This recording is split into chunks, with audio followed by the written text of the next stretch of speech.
భారత పర్యటనకు వచ్చిన రష్యా అధ్యక్షుడు పుతిన్ ప్రయాణించిన విమానం ప్రత్యేక ఆకర్షణగా నిలిచింది.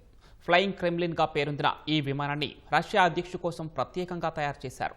దాదాపు 11,000 కిలోమీటర్ల దూరం ఏకధాటిన ప్రయాణించే సామర్థ్యం కలిగిన ఈ విమానంలో అత్యాధునిక సాంకేతికత వ్యవస్థలున్నాయి. రష్యా అధ్యక్షుడు పుతిన్ ఉపయోగించే విమానానికి ఎన్నో ప్రత్యేకతలున్నాయి. రష్యా అధ్యక్షుడి కోసం ప్రత్యేకంగా రూపొందించిన IL-96 300 PU విమానాన్ని ఉపయోగిస్తారు. దీనిని ఫ్లయింగ్ క్రెమ్లిన్ గా పిలుస్తారు. రష్యా అధ్యక్ష భవనం పేరే క్రెమ్లిన్. ప్రస్తుతం పుతిన్ కోసం దీని మోడిఫైడ్ వెర్షన్ను వాడుతున్నారు. 4 ఇంజన్లు కలిగిన ఈ దీర్ఘశ్రేణి విమానాన్ని 1980లో ఇల్యూషన్ డిజైన్ బ్యూరో అభివృద్ధి చేసింది.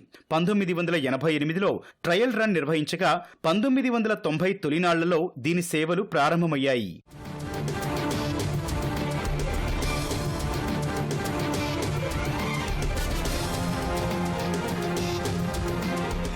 పుతిన్ విమానం పొడవు 55.35 మీటర్లు ఉండగా రెక్కల వెడల్పు 60.12 మీటర్లు ఉంటుంది. 4 అవియాడ్వి గాటెల్ PS-90A టర్బోఫాన్ ఇంజిన్లు ఉంటాయి. ఇది నిరంతరాయంగా దాదాపు 11,000 కిలోమీటర్ల దూరం ప్రయాణిస్తుంది. ప్రస్తుతం ఈ విమానాలను Voronezh aircraft production association VASO తయారు చేస్తోంది. రష్యా స్పెషల్ ఫ్లైట్ స్క్వాడ్రన్ దీన్ని ఆపరేట్ చేస్తారు. అందులో అత్యంత భద్రత కలిగిన ఎన్క్రిప్టెడ్ కమ్యూనికేషన్ వ్యవస్థలను అమర్చారు. ఈ విమానం నిరంతరాయంగా కమ్యూనికేషన్ను జరిపేందుకు సురక్షితమైన ఉపగ్రహ ఛానళ్లను ఉపయోగిస్తుంది. దీని కాక్పిట్లో 6 మల్టీఫంక్షన్ LCD డిస్ప్లేలున్నాయి.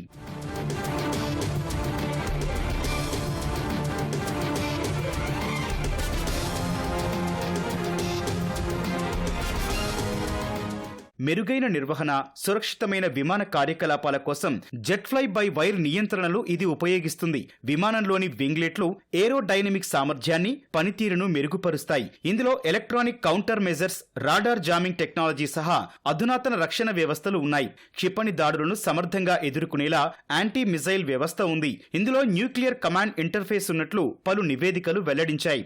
ఈ విమానంలో బెడ్రూమ్, కాన్ఫరెన్స్ రూమ్, అధికారులు లేదా ప్రముఖుల కోసం గెస్ట్ లాంజ్, సెలూన్, విలాసవంతమైన బాత్రూమ్, ప్రత్యేక వంటగది, చిన్న సైజు మెడికల్ స్టోర్, జిమ్ కూడా ఉన్నట్లు నివేదికలు చెబుతున్నాయి. ఈ విమానంలో ఇంటీరియర్ డిజైన్ అద్భుతంగా ఉంటుందని పేర్కొన్నాయి.